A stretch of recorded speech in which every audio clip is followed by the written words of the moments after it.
Em nome do Pai, do Filho e do Espírito Santo. Amém. Amém. Bom, para quem não me conhece, eu sou Dom Nectário Ceola, sou metropolita de São Paulo e todo o Brasil GOX, do Velho Calendário. Tive hoje o prazer de ser convidado pelo nosso amado irmão em Cristo, o Dom Santiago, que tem acompanhado o nosso trabalho e nós também o dele, que é um trabalho muito bonito, e eis os frutos do trabalho. E que, se assim for a vontade de Deus, ele estará vindo conosco na jurisdição, né? E vai ser uma grande alegria receber a todos. E quando forem a São Paulo, também tem lugar para vocês lá, vão ser muito, muito bem-vindos. Perdão se a minha voz não está grande coisa, que realmente com essa crise da sinusite, hoje eu só estou aqui por obra e graça de Deus, porque é corticoide, é antibiótico, é bombinha, sei lá mais o que. Bom, mostrei para o Dom, é uma sacola de remédio para chegar aqui. Mas graças a Deus, porque em primeiro lugar é Deus. E nós, como sacerdotes, principalmente os bispos, eles não estão aqui para ser príncipes, mas sim para ser servos. Hoje a igreja, no Velho Calendário, ela celebra São Pedro e São Paulo. É importante dizer por que Velho Calendário. Quando Cristo foi colocado na cruz, padeceu, morreu, foi sepultado e ressuscitou, naquela época o calendário em uso pelo Império Romano era o calendário juliano. Por que juliano? Porque era do Júlio César. Então, o calendário que hoje a Igreja Romana tem se chama calendário gregoriano, que é de um papa chamado Gregório. Então foi modificado isso depois de alguns séculos. Mas o original mesmo é o calendário juliano. Por isso que nós lá em São Paulo a gente faz o Natal dia 7 de janeiro, a Páscoa conforme a Lua, porque tem a contagem lunar, não é um calendário solar como o gregoriano. Muito bem. Então, só para que vocês possam compreender a questão, isso não é apenas teologia, isso é a mística da igreja. E por que eu falo isso, antes da gente entrar na homilia? No Sábado Santo, em Jerusalém, o patriarca de Jerusalém, às 3 horas da tarde, entre meio-dia e 3 horas da tarde, entra no Santo Sepulcro, onde é a capelinha onde foi depositado o corpo de Cristo, apenas com essa veste aqui de baixo que nós usamos, que se chama estirrário, que é ou como os católicos chamam de alvo, para ficar mais fácil de entender. Ele é revistado pela polícia de Israel. O local todo é revistado para que não haja qualquer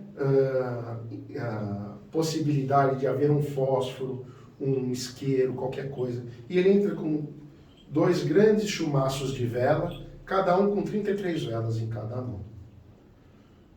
Ele vai, ele reza, e dali um X tempo que ele está rezando, existe o milagre do Espírito Santo, onde o Espírito Santo acende todos os anos este fogo através da vela. E para aqueles que estão doentes, eles vão lá, porque durante 33 minutos e 33 segundos é o fogo que arde, mas não queima. E você pode passar na sua pele, não acontece. Tem muitos relatos de pessoas com doenças terminais, pessoas que estão com problemas muito graves, que são curados naquele momento. E é tão interessante, quem quiser pode entrar no YouTube, coloca Fogo Sagrado ou Divina Luz de Jerusalém, Milagre do Sábado Santo.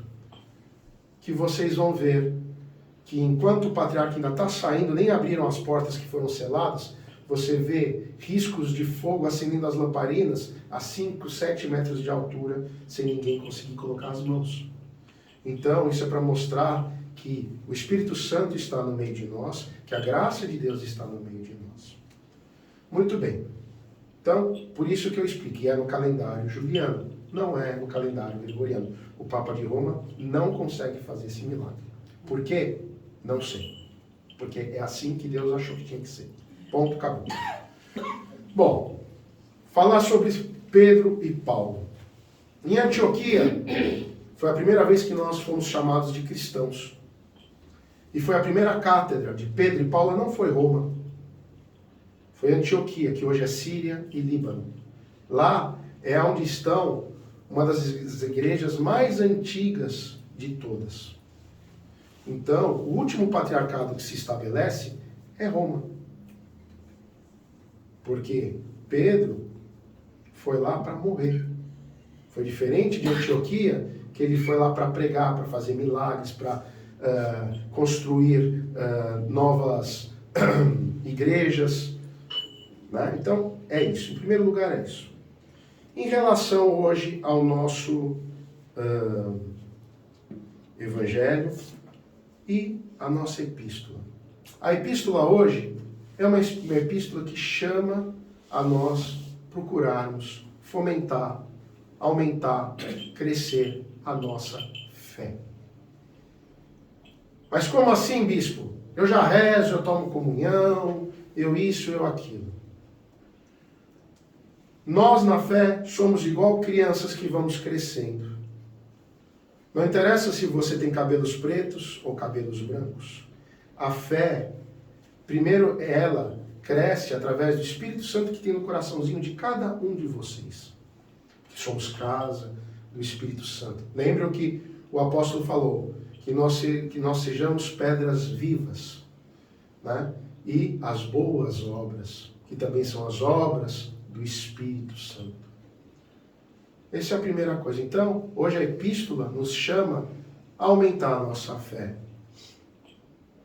E nós, quando vamos tomar a comunhão, o corpo e o sangue do Cristo, essa é a hora de pedir o fomento da fé, o crescimento da fé. Porque no momento em que você toma a comunhão, que você quis estar aqui, você saiu da sua casa e você está aqui, é porque você quer dizer, eis-me aqui, Senhor, mais uma vez, o teu servo, a tua serva. Mais uma vez, você quer aumentar a sua fé e também quer aumentar o seu convívio com Deus. Você quer ter um laço com Deus muito maior. Então, amados, por que é tão importante isso? Porque a comunhão, ela além de fazer a fé espiritual se tornar uma fé real através da Eucaristia, ela também é o nosso impulsionamento da fé. Porque nós estamos repletos do corpo e do sangue do Cristo Eucarístico. Então, isso é muito importante.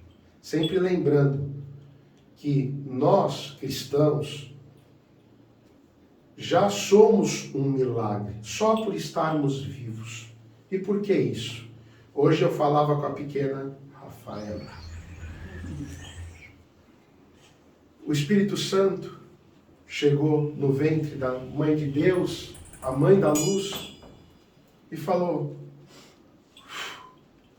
soprou lá o Cristo.